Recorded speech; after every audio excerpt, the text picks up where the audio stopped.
Good evening. We are back to the study of the Spirit's book. We are on chapter 12 of book 3, which is the last chapter. We started selfishness last week, which is the most serious imperfection that we have as imperfect spirits. And we have a couple of questions left to discuss selfishness, including a message from Fenelon that we read a message from him in the Spirit's in the Gospel according to Spiritism on Sunday. Now we have a message from him here in the Spirit's book. Fenelon was a priest in the church in the 1800s, I believe. Okay, so we're still talking about selfishness.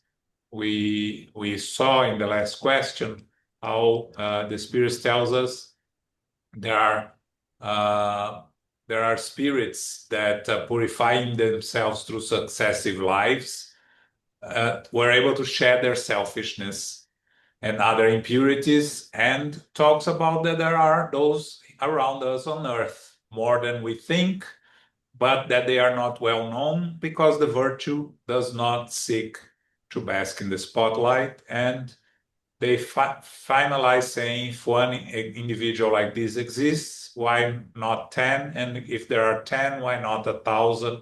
And so on. Okay? But we see selfishness all around us. So the next question addresses what we are living nowadays in civilization. Okay, Philip. 9:16. Selfishness increases with the civilization that seems to strengthen and intensify it. How can the cause destroy the effect? The greater the wickedness, the more hideous it is. Selfishness has to do a vast amount of harm so that you may understand how crucial the need is to eradicate it. When human beings overcome selfishness, they will live like brothers and sisters by mutually helping each other through a sense of solidarity. The strong will then support the weak rather than oppose them, and no one will lack the necessities of life because everyone will obey the law of justice. This reign of good is what the spirits are responsible for preparing. Okay, so when we look at our civilization nowadays, it appears to us that more and more we have selfish people running everything in the world. But if we look from a different perspective and we listen to what the spirits are telling us, here, selfishness has to do a vast amount of harm so that you may understand how crucial the need is to eradicate. Nowadays, with the communications that we have, the ability to know almost immediately what happens everywhere around the world, we become aware of the evil acts almost immediately. So why this happens now and why it didn't happen before? Before, we had no tools, uh, psychological tools to deal with it. We tended to accept abuses more naturally. So abuses have always existed. We just have to study history to see the domination of the invasions and the tortures and the killings and the burning at stake that then at times of the Roman people thrown to through the beasts, and then civilizations being destroyed completely, and killing all those indistinctively, men, women, old, young. And more recently, if we look at what's happening more recently, less and less we are accepting, we as a general society, we are accepting war crimes, abuses of power, abuses of justice. Again, they still exist, they are still out there. Sometimes we feel we have no power against it, no way of controlling it. But when more and more people become aware and more people unite to fight against abuses, the abuses are going to slowly disappear. When we talk about, for instance, there is racism, which is something always existed, and until 50 years ago, or 50 or 60 years ago, was even protected by law in some places. South Africa, for instance, became overcame the apartheid when Mandela was freed in the end of the 90s, right? This country was in the middle of the 60s. Now, racism, it still exists and it's still out there and still there are abuses, but it is not legal. Now, you can say, well, it's not legal, but people still do it and do not get punished. Yes, but it's not legal, which is already a step forward because eventually, generations and generations, new incarnations will become more and more used to the equality, and the abuses will become less and less uh, out there for everyone to feel to be victims. Okay, it's difficult when we look around and we see that sometimes it looks like things are getting worse. It's not that they are getting worse. It's that they are more out there for everybody to see. And the ability of everybody to see it's what's going to generate a big enough mass of people that are going to start push back. The example that was given to us on how these things balance itself is like the pendulum, right? You push the pendulum, it goes all the way to one side, and then goes all the way to the other side, and then starts reducing the width that it goes down until it ends in the middle. And that's what sometimes what happens. You push too much to one side, and then the reaction goes too much to the other side. And we need to find balance. Like Gandhi said, the best way is actually it was Buddha, right? Buddha, not Gandhi. The best way is the way of the middle, right? And we know that extremes are never the best solution. So in that sense, we see how looking at with a long view, eventually we will continue progressing. Eventually, selfishness is going to be slowly reduced, and eventually we will live in a better society. As the Spirit tells us, the strong will then support the weak rather than oppress them, and no one will lack the necessities of life because everyone will obey the law of justice. That's the ideal. Are we moving towards that path? Yes, we are. Even when we don't believe or see that we are, we are. We just have to detach ourselves from the struggles of the present and look with a broader view of history, what was 100 years ago, what it was 50 years ago, and how things are changing. Again, remembering that for things to change, we study the law of destruction, right? It's one of the laws. Sometimes destruction has to happen for a better society to emerge from it.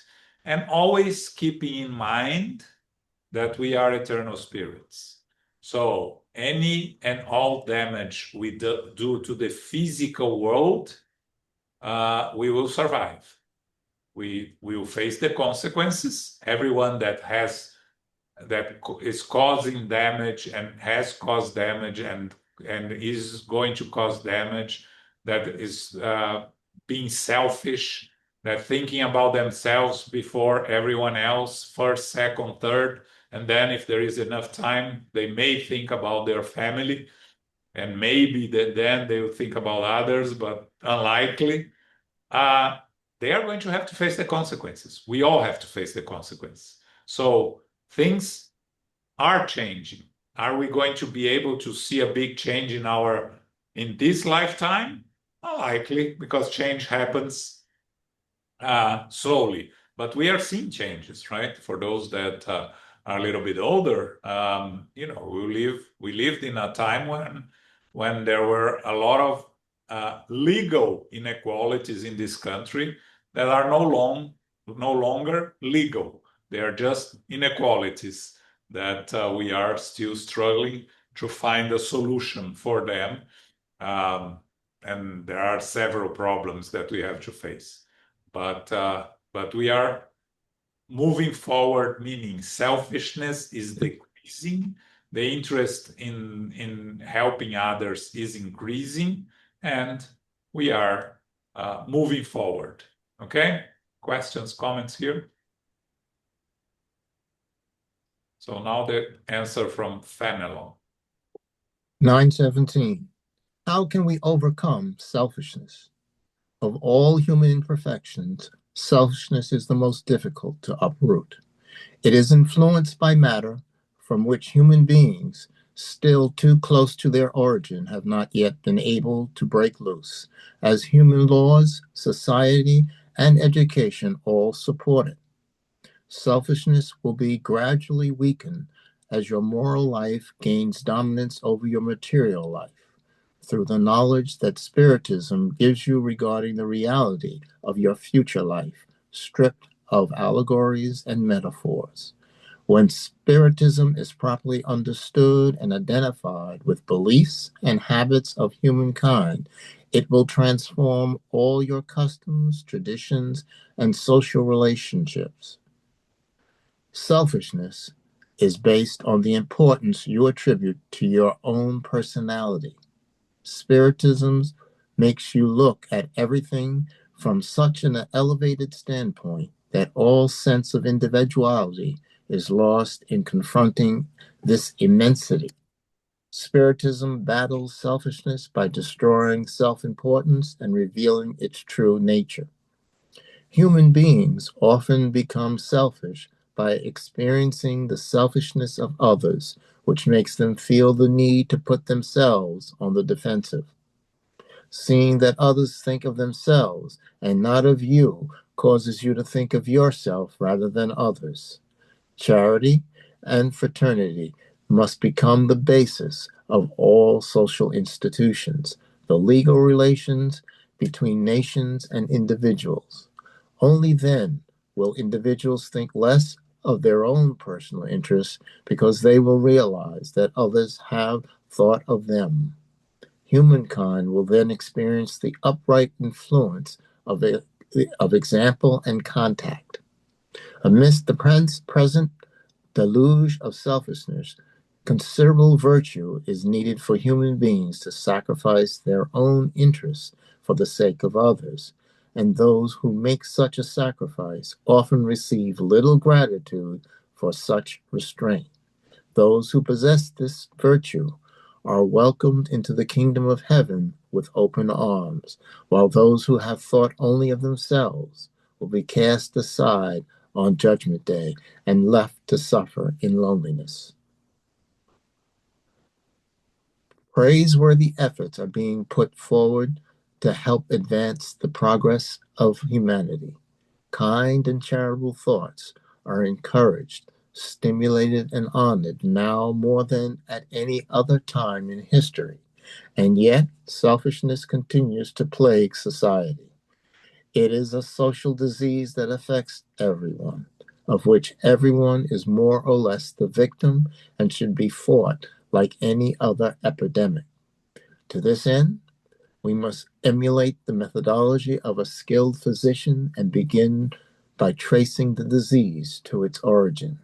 We must seek out in every division of human society, from families to nations, from the hut to the palace, all the obvious and obscure causes and influences that sustain and foster selfishness. Once the causes of the disease are established, the remedy presents itself spontaneously through the combined efforts of all, and the virus is destroyed gradually. The cure may take a long time because the causes are numerous, but it is not impossible. That being said, it can only be successful by getting to the root of the evil, that is, through education.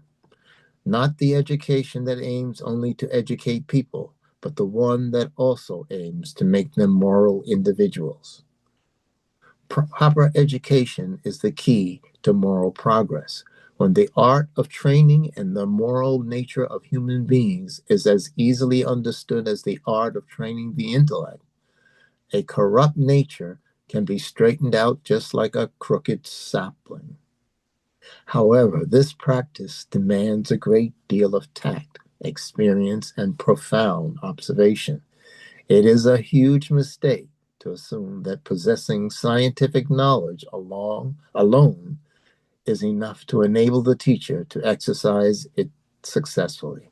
If we study, for instance, the lives of children, whether rich or poor, and note all the bad influences that act upon their weaknesses from the moment of their birth, taking into account the ignorance and negligence of those who are responsible for the upbringing of these children and the improper means employed in moralizing them, it is no wonder to find so much wrong in the world.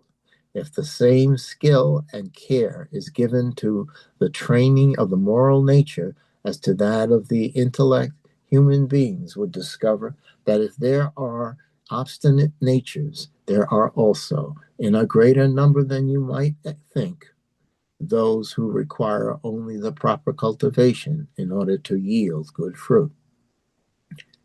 Human beings want to be happy, and this natural desire prompts them to work tirelessly to improve their condition on earth and seek out the causes of their ills in order to address them.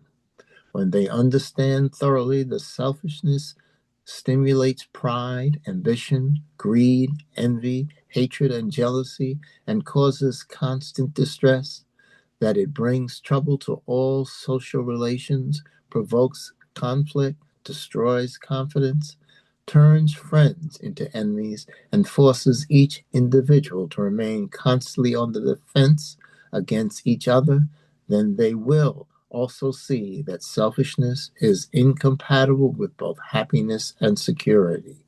The more they suffer from selfishness, the more intensely they feel the need to fight it, just as they fight diseases, dangerous animals, and every other source of disaster. They are compelled to act as such out of their own best interests. Selfishness is the source of all vices, just as charity is the source of all virtues.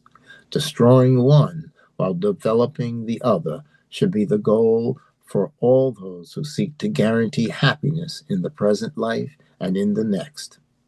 Thanks. Okay, so the question that Kardec asked the spirits that is answered by Fenelon is how can we overcome selfishness? And Fenelon starts telling us that selfishness is the most difficult human imperfection to uproot because it is influenced by matter, and we are still too attached to matter.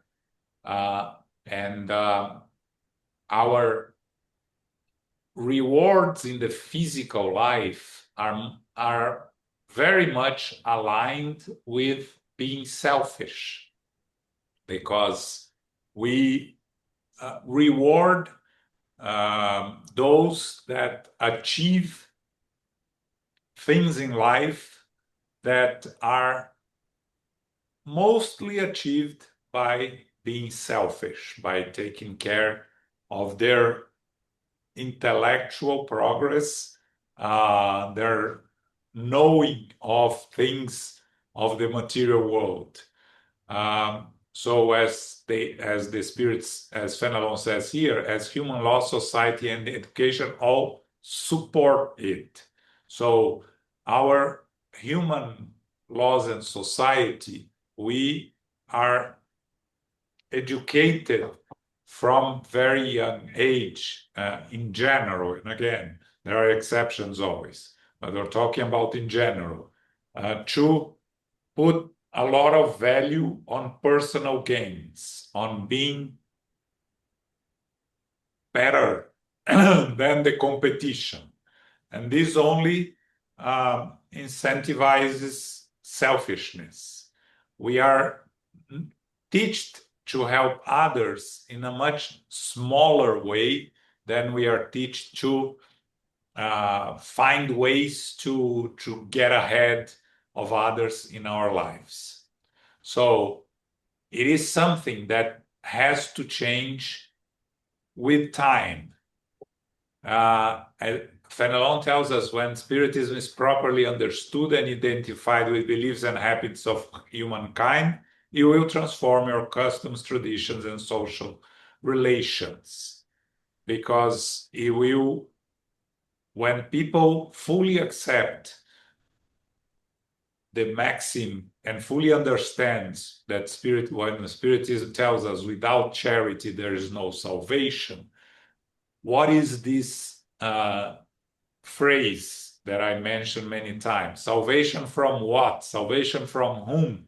Salvation from ourselves. Salvation from our mistakes. So by practicing charity, we are fighting against our own selfishness. It has to start on a conscious, on our conscious. We have to think about it. We have to make an effort to be charitable, because it is not part of who we are. But like all good gym exercises that the first day you end with a lot of pain, the second day some pain, and as you go on and on and on, you reduce the pain and finally eliminates it, and you get stronger, stronger, and stronger, and better, healthier physically.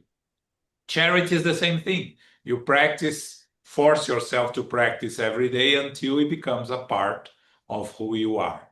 Now, when nowadays we have a smaller, very small percentage of people in the world that either practices charity out of their good hearts, or practice charity because they want to improve themselves, or practice charity because they are afraid of going to hell or other places like that, right? But on the other side, you have the majority of people that are still living the today life, which is to achieve whatever is possible today and tomorrow to improve our lives. Even, we're not discussing here legal or illegal means, because a lot of people are selfish doing all legal things, but taking advantage of all the possibilities presented to them without legally taking advantage of anyone, right? Not practicing evil, just taking advantage of what life, our material life, gives to us, the opportunities. Again, there is nothing wrong for us to try to find good ways to provide for ourselves, for our families, but together with that, we have to think about others. We have to work to help and assist those in need. We look around, and Fenelon continue talking about this here, right? We look around and we see selfish people all around us. So it is hard for us to be different. People that are different from the very beginning, young age, they are bullied, they are made fun of. So for us to be different in the sense of practicing charity, of helping others, of being of use to others, makes us different from the majority. And not everybody is comfortable in doing that. So what Fenelon says here, it's that charity and fraternity must become the basis of all social institutions, the legal relations between nations and individuals. Only then will individuals start thinking less of their own personal interests. And then humankind will move a huge step forward. But as we move into a world of regeneration from a world of trials and atonements, world of regeneration is where goodness prevails over evil. So we're getting there. We will reach a point where people will think about others at least as much as they think about themselves. We can see some countries in the world that protect already the rights of the less privileged, where the difference between the top salary and the lowest salary is not huge like many other places, where you have less millionaires and billionaires and less homeless, right? So you have a more equal society, but not imposed by naturally, because that's anything that you impose is going to create reactions and is going to end up causing problems. So it has to be natural. It has to be the consensus of the majority of society. And there are some countries where this consensus is already there. They already have their problems. They still have their problems. They still have their struggles, because being a world of regeneration doesn't mean that all problems are solved. It just means that most people think in the same way about helping others. But we see that it is possible, right? So we see that there is a way, there is light at the end of the tunnel. But we are still in a phase where we are lazy, where we are selfish. We are still thinking about ourselves. So we still need to acquire that virtue, which is fighting against our own selfishness and transform ourselves in virtuous people, right? Fenelon ends with a very religious phrase here, right? Those that possess this virtue are welcome into the kingdom of heaven with open arms, and those that only think of themselves will be cast aside on Judgment Day.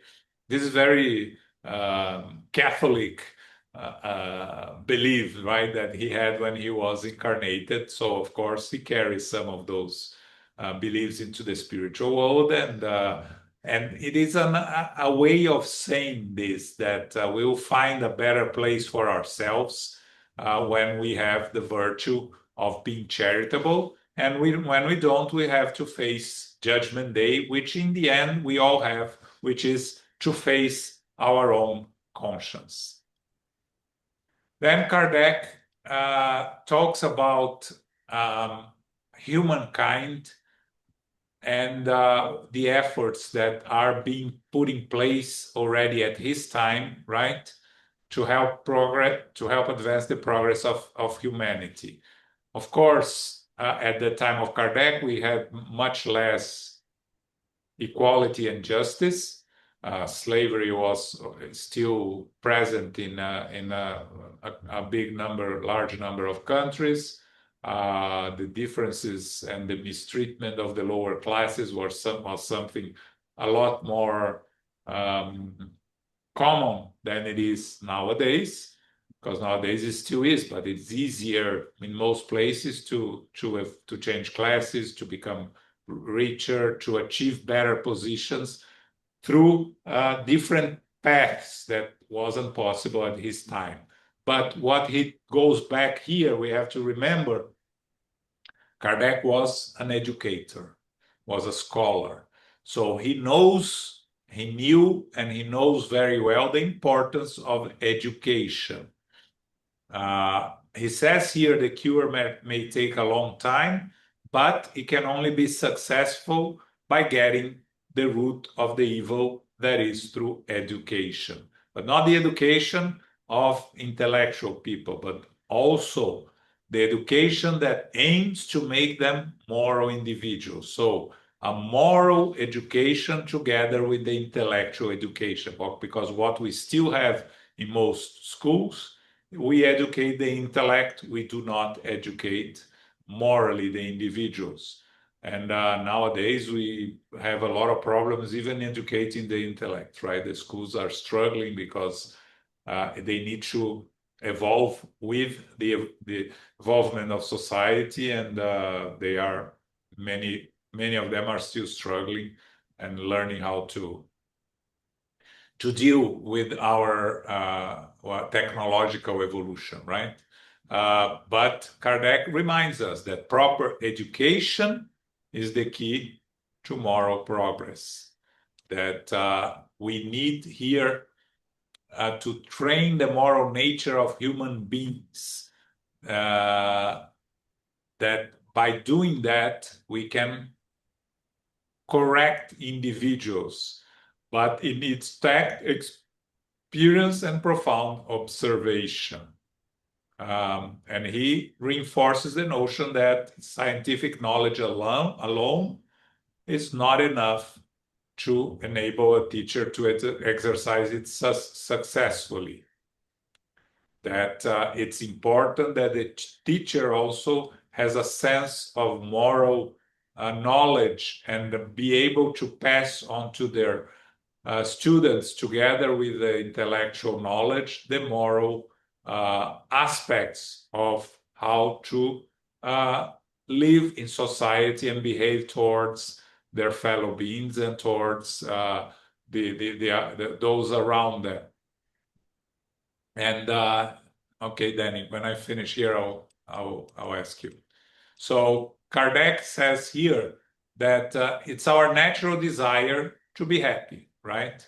So if we desire to be happy, we want to work to improve our condition on earth and look out for the problems, right? And he says that when we understand that selfishness stimulates pride, ambition, greed, envy, hatred, and jealousy, and cause constant distress that brings trouble to all the relations, turn friends into enemies, and so on and so forth, they will also see that selfishness is incompatible with both happiness and security. So the more we suffer from selfishness, the more intensely we'll feel the need to fight it, just as we fight diseases, dangerous animals, and other sources.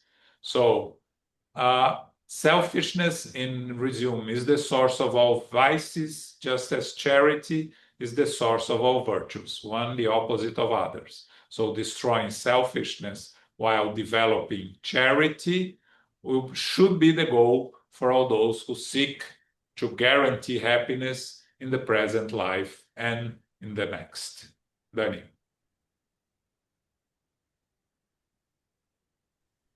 Can you bring down a little bit more? I want to talk about, Education. yeah, but go a little bit more. Yeah, over there.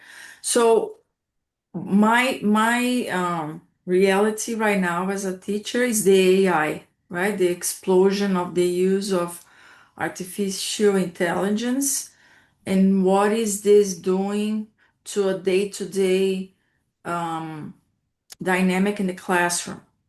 So it's a revolution indeed. It's like it's breaking down all the paradigms. So he talks here about that possessing scientific knowledge alone is not enough to enable the teacher to exercise it successfully. So he talks about moral teaching. Proper education is the key to more progress, right? So, what is the proper education? Is when you combine the intellectual teaching with moral notions, right? When you talk about children's with AI, they need to learn not to use AI to cheat, right? I'm not saying it's easy. I'm not saying it's going to be achievable, but that's the moral education that you need to convey to students, right? In my opinion, how that's when you're talking about AI. When we talk about behavior in class, right? How should they behave in class towards their fellow students and towards the teacher? This is all moral education, respect, acceptance, respecting the differences. So this is what Kardec is saying here, that besides giving their knowledge, the teaching their knowledge on any subject, you need to teach them to be morally responsible. But again, Kardec here, and he doesn't say that this is the sole responsibility of the teacher. No, it is said that it's the primary responsibility of the parents to educate their children. Parents are responsible for morally educating their children. But the teacher is also responsible because the teacher complements the work of the parents. Sometimes, unfortunately, has to replace the parents because parents are not good enough to educate their children, right? But you can do so much as a teacher, right? You have the kids in your class, I don't know, half the day of or two-thirds, I don't know, but they go home, they go to other activities, they go to other classes. You can only do what you can do in your class, but to learn how to deal with the moral aspects of the education of the children is the challenge that I think that the teachers have to deal constantly. And I think the majority of them do not worry about that. They are just trying to teach whatever is the subject they are responsible for and make children learn, or the students learn more and pass the grades and then and move forward and get rid of them, right? But not Mm, all of them, right? There are Not teachers. really. Sorry. It's just I don't want to miss what you're saying now. It's almost impossible not to tackle the moral teaching because you have a group of people in front of you, a number of kids, and the situations happen. You cannot just focus on the content. It's impossible. It's chaos. So we are forced to take action or to teach or to let it go somehow by if you don't want to tackle that, you put digital devices and it helps you. But as the moment they lift up their heads from their devices, they are hyper and they are going to act out. So it's almost impossible. It's every minute. But my point is with the AI, my philosophic vision on this is that the content, the scientific knowledge is not going to, I don't think teachers will be needed for that part of the learning. That's what I see. And students, they are more and more independent. And in the question of cheating with AI, they are like, why to do all the work? It's all that. Why I need to do all the work? It's answered. It's already studied. Somebody wrote it. AI wrote it. I don't know. It's you just press a button and everything comes out there.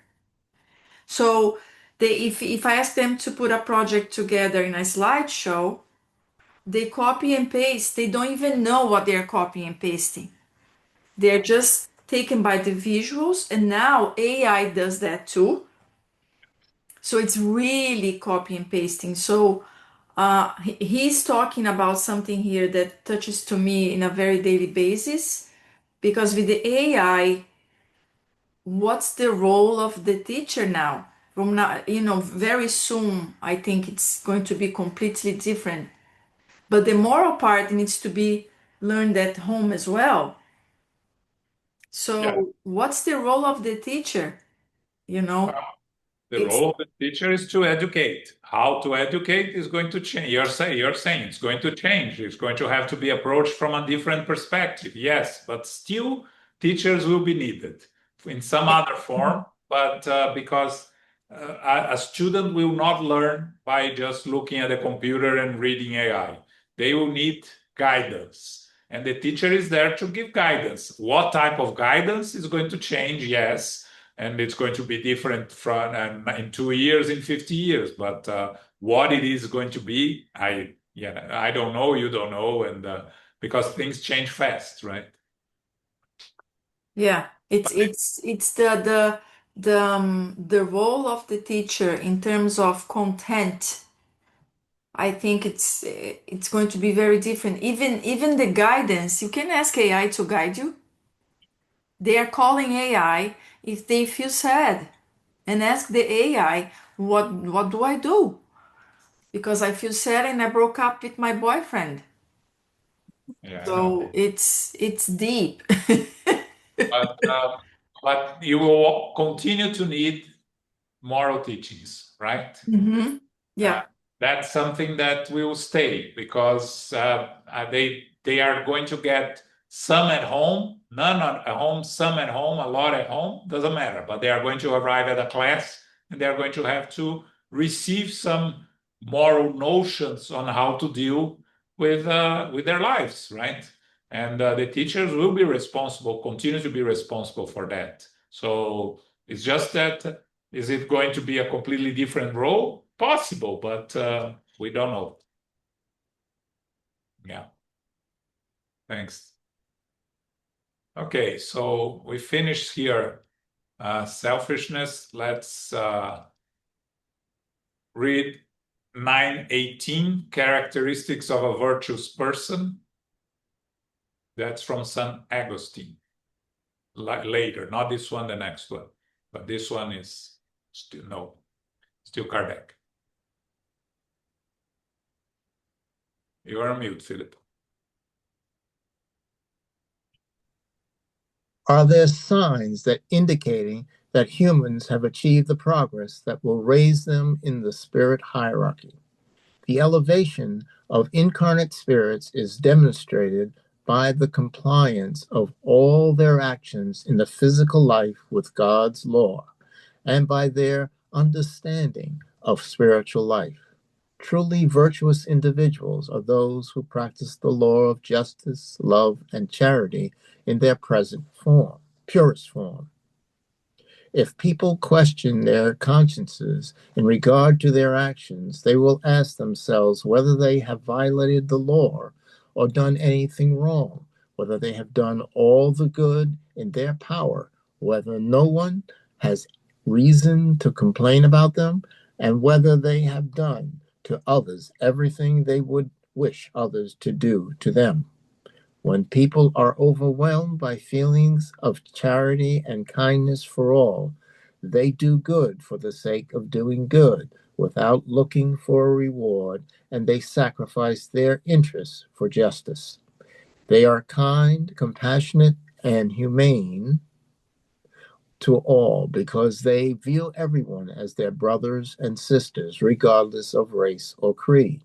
If God has given them power and wealth, they consider them deposits confided in them for the good of all, for the general good.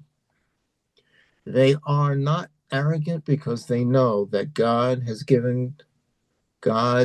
can take away at any time. When society makes people dependent on them, they treat them with kindness and compassion as equals before God. They use authority to elevate them morally rather than crushing them with their pride. They are indulgent in relation to others' weaknesses, knowing that they too need indulgence, and remembering Christ's words that he who is without sin cast the first stone. They are not vindictive and follow the example of Jesus, forgiving all offenses as they know that they will only obtain forgiveness as they forgive others and themselves. Finally, they respect the rights of others as established by the law of nature, as they would want others to respect their rights. Okay, so when we read these characteristics of a virtuous person, we remember the gospel, right? The good person, and we read all of these, and by the end of it, we feel depressed that we are so far from achieving what the spirits and Kardec tells us here, right? So the signs indicating that humans have achieved the progress that will raise them in the spirit hierarchy. So if you want to go back to the spirit hierarchy, there are three main categories of spirits: imperfect spirits, um, more advanced spirits, and perfect spirits. And we are mostly all of us in the category of imperfect spirits, that we are more focused on the material life than on our spiritual life. So the elevation of incarnate spirits is when we start thinking about we as eternal spirits worry about our spiritual evolution, meaning moral and intellectual, and less worry about our present physical life. And then Kardec goes into a long explanation about who are the truly virtuous individuals. And, a lot of things that when we read, we find it hard to look at ourselves and think that can we do some of them? Are we doing some of them? So truly virtuous individuals are those who practice the law of justice, love, and charity in their purest form. So more likely we are not truly virtuous individuals. Because if we question our conscience, as Kardec says, do we have violated the law, done anything wrong? Did we do all the good in our power? Nobody has any reason to complain about us. When we think about practicing charity and kindness for all throughout our day, without worrying about our personal interests, is when we are truly virtuous people, right? Truly virtuous people are kind, compassionate, and humane to all, because they are all brothers and sisters. So if they are wealth, they are distributing their wealth for those in need. They are not arrogant, and when society makes people dependent on them, they treat them kindness, compassion, help them. They are indulgent to others' weaknesses. They don't accuse anyone. We remember Christ's words, let he who is without sin cast the first stone. Following the example of Jesus, which is to forgive all offenses and forgive our own offenses, and respecting the rights of others as established by the law of nature. So it's a lot of characteristics of a truly virtuous person, which we know we are far from being it, but we have to have the guidelines. We have to have the understanding of what is needed from us for our moral intellectual evolvement. And Kardec gives us the guidelines here and gives us what is needed to become a virtuous person. And at least we are aware of what we are doing here. So I'm not going to go into the next question, because when we talk about self-knowledge, it comes one of the most mentioned questions of the Spirit's book, which is 919, that has the answer from St. Augustine, when Kardec says, a philosopher of antiquity once said, know thyself. So when we are going to discuss St. Augustine next week on this question 919, which is a long question, and it's the last one of this chapter. And then we move to book 4, which is the hopes and consolations. Okay. So anyone has any final comment, question? Okay. So we're going to leave self-knowledge for next week. So what we have this weekend, Sunday, we're going to study the spirits, the medium's book with Elmo, okay? On Saturday, we have a talk by Claudio Dantas. He's going to talk about face and overcome. For those that missed the talk we had on Monday by Eric Avila here in person, claims of past life memories, what are the possible implications of these investigations? I posted on our YouTube page. It's audio only, but you can listen to his presentation. It's very interesting, very scientific. He was studying in the University of Virginia the proofs of reincarnation and related to past life memories. Okay, where are we, Danny, on the book? For some reason, I can't message you through chat. Tell us here. We are going to read part 2, chapter 1. We start vacations on June. I was going to write everything down, but June 10th is the last day, and then we get summer break, and we come back on August 12th or August 19th to be decided. Okay, so but until June 10, we have the 10th is the last one. Book Ardus Ascension by Victor Hugo on Wednesdays. Okay. All right. Carol, can you do our final prayer, please? Yes, certainly. Thank you very much, John, for hosting our group this evening. Thank you, Philip, for reading for us tonight. And thank you, everyone, for being here and participating.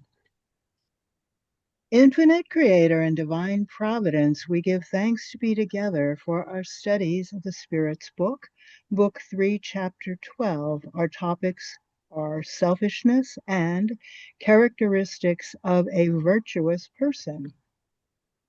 Almost immediately, we recognize selfishness in society, which unites people to step forward toward solidarity and toward balance.